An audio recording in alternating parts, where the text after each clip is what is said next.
em oculto. Por que me interrogas? Pergunta aos que ouviram o que lhes falei. Bem sabem eles o que eu disse. Dizendo ele isto, um dos guardas que ali estavam deu uma bofetada em Jesus, dizendo: é assim que falas ao sumo sacerdote? Replicou-lhe Jesus: se falei mal, dá testemunho do mal, mas se falei bem, por que me feres? Então Anás o enviou manietado à presença de Caifás, o sumo sacerdote. Vamos orar. Deus bendito, nós lemos a Tua palavra e queremos separar esse tempo de meditação para conhecermos um pouco mais o que ela diz e assim guardarmos no coração o Seu ensinamento e o Seu mandamento.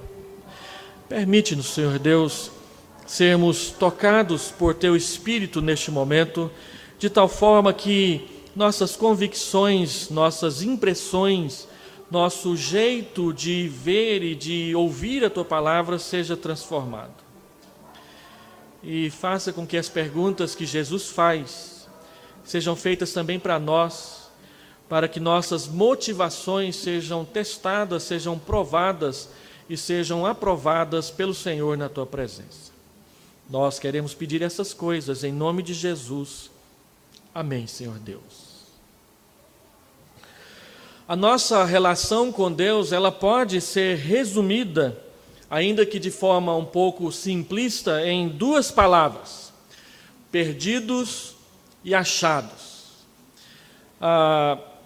E é esse o tema que eu tenho tratado e quero tratar durante todo este ano com os irmãos, meditando nas narrativas finais dos evangelhos quanto à paixão, à morte e depois à ressurreição do nosso Salvador. Perdidos porque antes de conhecermos Jesus, nós estamos perdidos. E achados porque depois que conhecemos a Jesus, depois que Ele se revela a nós, podemos dizer, como Moisés disse para Faraó lá no Egito Antigo, que o Deus dos Hebreus nos encontrou e nos chama para servi-lo, para adorarmos. Os eventos que precedem e depois sucedem a crucificação do Senhor Jesus Cristo, a ressurreição de Cristo, são marcados por essas perguntas que precisam de respostas. Algumas feitas a Jesus, principalmente por pessoas que não conhecem, que estão perdidas nos seus caminhos, ou como essas duas aqui que nós acabamos de ler no nosso texto dessa noite, em que Jesus pergunta àqueles que estão perdidos e que precisam ser encontrados por eles, a fim de que sejam reencontrados no caminho. E perguntas que depois da ressurreição do Senhor Jesus são feitas por Ele mesmo, não a pessoas que não o conhecem, não o seguem, não o servem, mas aos seus próprios discípulos que, depois dessa noite que nós estamos caminhando com Jesus, através dela, se afastaram com medo, abandonando o seu Salvador, mas que Ele, por amor a eles, os encontrará outra vez, os buscará outra vez e os reintegrará a essa comunhão que Ele vinha mantendo com eles desde o começo. O contexto em que essas perguntas de Jesus foram feitas a esses dois homens aqui, os irmãos já sabem, é a noite da traição.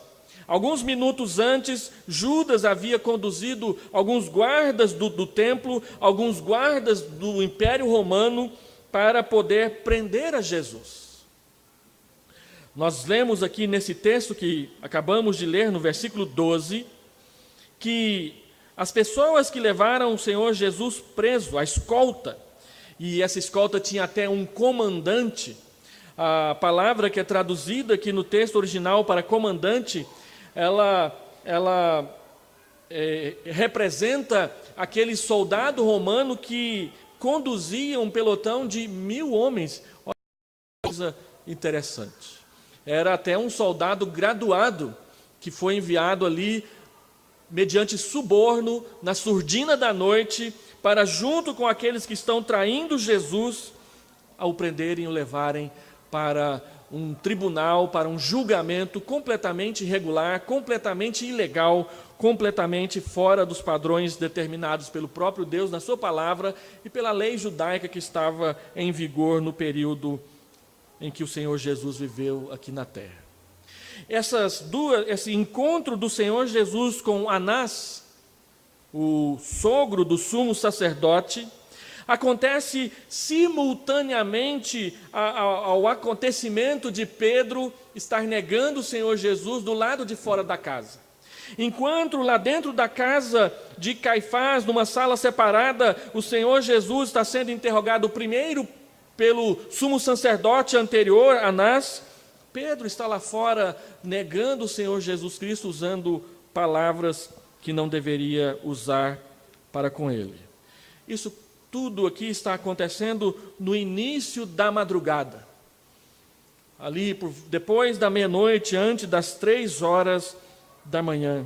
E tudo é desejado que seja feito às pressas, que aconteça logo, para que este que acabou de ser preso possa ser também condenado rapidamente, de forma o mais rápida possível.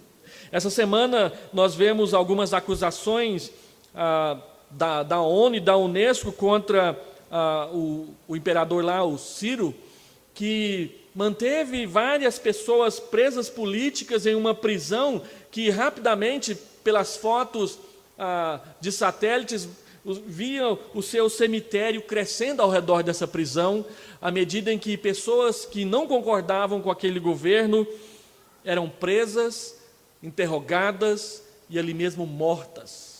E as poucas imagens que foram recuperadas do julgamento, as pessoas eram simplesmente levadas e perguntavam: você é inocente ou é culpado? E antes que a pessoa respondesse, já era dito que ele era culpado, e menos de 2 horas depois já estava morto e a caminho da sepultura do lado de fora da prisão. Eles queriam fazer a mesma coisa com Jesus, numa espécie de vamos apagar esse arquivo, vamos queimar isso, para que tudo volte ao normal, tudo volte a ser como era antes desse homem de Nazaré aparecer por aqui. E nesse pequeno trecho estranho para as nossas narrativas e para a nossa leitura, nós temos 2 perguntas do Senhor Jesus, 2 perguntas iniciadas pela palavra por quê. E nós sabemos que perguntar por quê tem a ver com perguntar sobre as razões, perguntar sobre as motivações que levam as pessoas a fazer o que elas estão fazendo. E aqui nós temos, antes de mais nada, o primeiro evento desse tribunal ao qual o Senhor Jesus Cristo foi exposto. O Senhor Jesus passou por 2 tribunais, 2 julgamentos. Os 2 julgamentos nas narrativas do Evangelho, os 2 são divididos, cada um deles, em 3 partes cada um. O julgamento eclesiástico, onde Jesus primeiro é interrogado por Anás, depois é interrogado por Caifás, e por fim é interrogado por Caifás diante do Sinédrio, onde ele é condenado à morte. E depois vem o julgamento civil, perante Pilatos 2 vezes, e perante Herodes Antipas 1 vez. Mas, apesar dele ter um julgamento numa única madrugada 3 vezes, 6 vezes, se formos somar todos os interrogatórios, a resposta já estava pronta, já fazia alguns dias. Ele vai ser condenado. Vamos fazer isso somente pro forma, para poder dizer, quando alguém perguntar, que ele teve um julgamento justo. Mas tudo o que é para uma confusão, para tentarmos entender quem que é o sumo sacerdote afinal. É Anás ou é Caifás? E se Anás não é o sumo sacerdote, por que o próprio texto chama a Anás de sumo sacerdote? E é importante nós entendermos isso. Anás foi, na verdade, sumo sacerdote no ano 6 até o ano 15. Os textos apócrifos que falam a respeito de Maria antes de ter Jesus, mencionam Anás como membro dos sacerdotes no período da mocidade de Maria. E a história diz que ele foi sumo sacerdote nesse período. E ele foi nomeado pelo por um governador romano, e depois ele foi deposto por outro governador romano. Ele foi nomeado sumo sacerdote por Quirino, aquele mesmo Quirino mencionado em Lucas capítulo 2, versículo 2, que foi quem assinou o decreto do recenseamento na época em que Jesus nasceu. E ele governou como sumo sacerdote do ano 6 até o ano 15, quando ele foi deposto por um governador romano chamado Valério Gracchus, ou Valério Gratus, dependendo da leitura que é feita. Seu pai se chamava Sete, e durante toda a sua vida, Anás esteve intimamente relacionado à liderança espiritual e religiosa de Israel, mesmo no período em que ele não estava trabalhando como sumo sacerdote. Pela leitura superficial do nosso texto, que diz que Caifás era sumo sacerdote naquele ano, nós podemos ser induzidos equivocadamente a pensar que o sumo sacerdote, nesse período do Império Romano, ele era nomeado por um ano, depois era outro, depois nomeava outro. Não era bem assim. Segundo a lei, o sumo sacerdote ele era vitalício. Aquele que fosse sumo sacerdote, a partir do momento que ele assumisse, ele só deixava de ser sumo sacerdote quando morresse. Ou, se ele pedisse para sair, se ele pedisse a deposição ou se ele renunciasse à função. Mas, segundo a lei, ele deveria ser sumo sacerdote até a sua morte. E assim foi nas escrituras do Antigo Testamento. Quando Roma invadiu Israel, os imperadores acharam que seria prudente eles nomearem os sumos sacerdotes para poder exercer maior controle sobre a população. Mas mesmo a nomeação, ela não era um ano sim, um ano não, como nós poderíamos pensar. Quando o texto diz que Caifás era sumo sacerdote naquele ano, o que os evangelistas estão querendo enfatizar é que ele era o sumo sacerdote no ano em que Jesus foi crucificado. Essa é a interpretação correta da frase que fala sobre o sacerdócio de Caifás. Agora, se Caifás era o sumo sacerdote, por que Anás aparece tanto assim nas narrativas bíblicas a respeito da morte do Senhor Jesus Cristo e da perseguição da igreja no livro de Atos, conforme aparece no capítulo 4? Porque, embora Caifás fosse o sumo sacerdote, quem mandava de fato, quem orquestrava as coisas de fato, era Anás.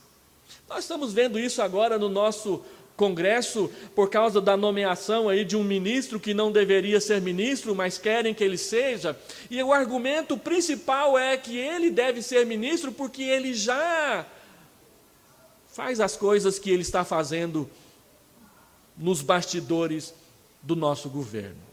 E que a nomeação é simplesmente para tornar público e legal aquilo que ele já vem fazendo há um tempo no nosso país, aquele que governa nos bastidores.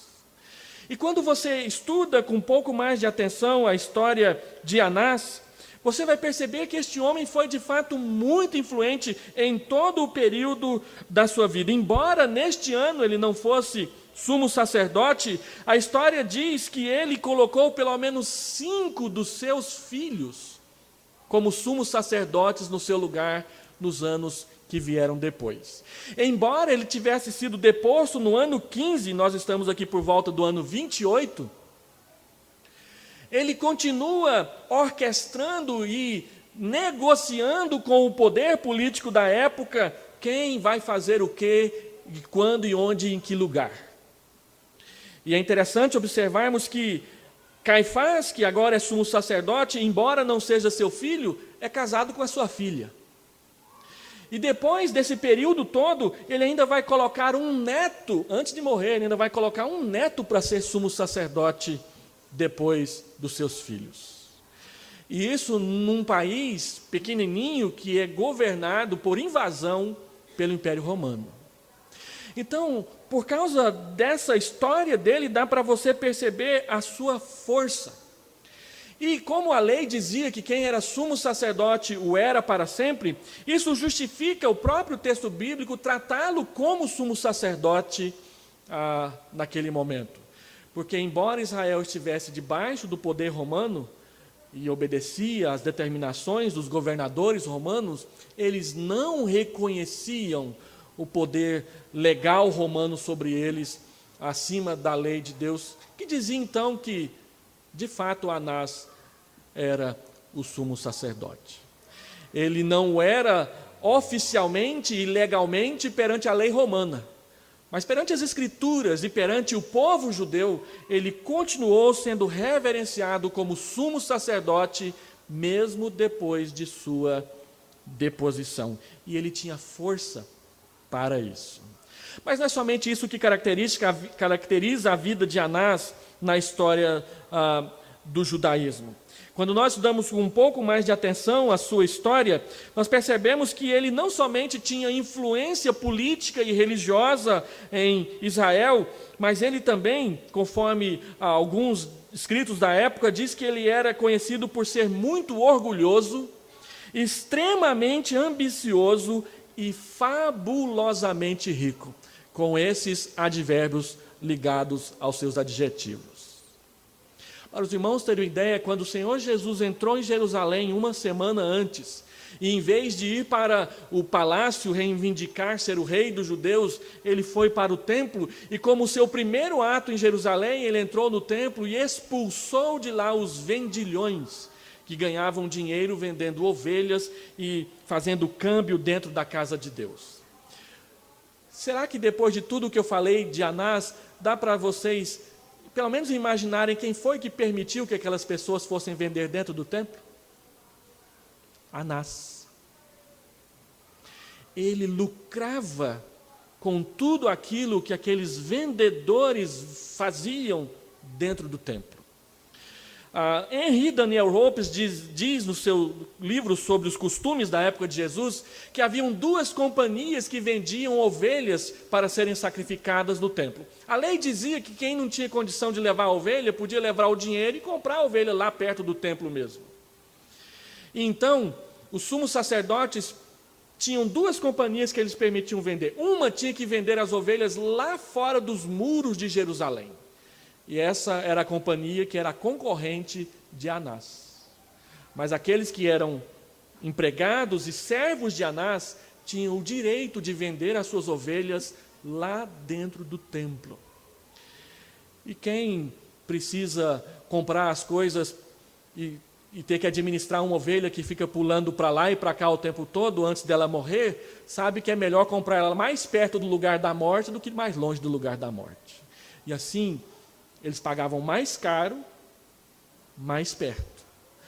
Anás enriqueceu-se dessa forma, burlando a lei de Deus, trazendo para dentro da sua casa o comércio que Deus não permitia que ali fosse feito. Quem fez a casa de Deus ser transformada num covil de salteadores, acusação que Jesus falou quando expulsou os vendedores, foi o sumo sacerdote Anás, movido por ganância, movido por cobiça, movido por interesses financeiros mais do que interesses religiosos no povo de Deus. O Talmud, que é um livro judaico escrito depois do período do Novo Testamento, traz uma menção à família de Anás, uma frase que diz assim: ai da família de Anás, ai dos que sibilam como serpente. Foi assim que ele ficou registrado num dos livros religiosos do povo de Deus, como aquele que corrompeu a lei por amor ao dinheiro, pela ganância, pelo poder. E aqueles que sibilam como serpente é uma referência aos cochichos que a família de Anás, os filhos de Anás, os netos de Anás, conversavam ao pé do ouvido dos vendedores, orientando para que eles pudessem burlar a lei e passar a perna nos juízes de Israel, a fim de angariar mais recursos. O texto diz que, embora ele tenha sido deposto do cargo, ele era aquele que mandava de fato. É mais ou menos assim: quando Caifás e os demais sacerdotes tomavam uma decisão, e essa decisão era meio polêmica, alguém levantava o dedo e falava assim: mas vocês já conversaram com Anás? Porque se Anás não aprovar, eu também não aprovo. E era mais ou menos isso que acontecia aqui. Jesus é levado primeiro a Anás, que não é nem o sumo sacerdote, porque era de fato o cara, a pessoa que organizava, orquestrava todas as decisões sacerdotais em Jerusalém.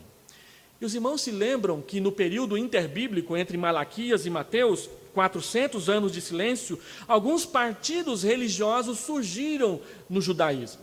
Surgiram os fariseus, surgiram os saduceus, surgiram os herodianos, os 3 partidos religiosos que haviam em Jerusalém. Os herodianos é aqueles que diziam que Herodes era rei por um direito divino, por causa da família dos asmoneus, coisas que vêm lá do período interbíblico, embora todos que estudam sabem que os Herodes entraram na família dos asmoneus, os herdeiros dos macabeus, de forma irregular. Haviam os fariseus, que eram aqueles que estudavam profundamente a lei, e os fariseus, dentre eles, estavam também os escribas, que eram os copistas da lei, e aqueles que ensinavam a lei nas escadarias do templo de Salomão, ou no templo de Herodes. E estes acreditavam em anjos, acreditavam em milagres, e acreditavam na ressurreição dos mortos. E havia o partido dos saduceus. Os saduceus não acreditavam em milagres, os saduceus não acreditavam que existiam anjos, nem demônios, e eles não acreditavam na ressurreição. E é nas mãos desses que o Senhor Jesus Cristo foi entregue, o partido sacerdotal. Os saduceus, eles eram representados principalmente pelos sacerdotes. Haviam sacerdotes fariseus, mas a imensa maioria deles eram saduceus, que não criam milagres, não criam na ressurreição, não criam na existência de anjos. Eles eram os liberais do nosso tempo.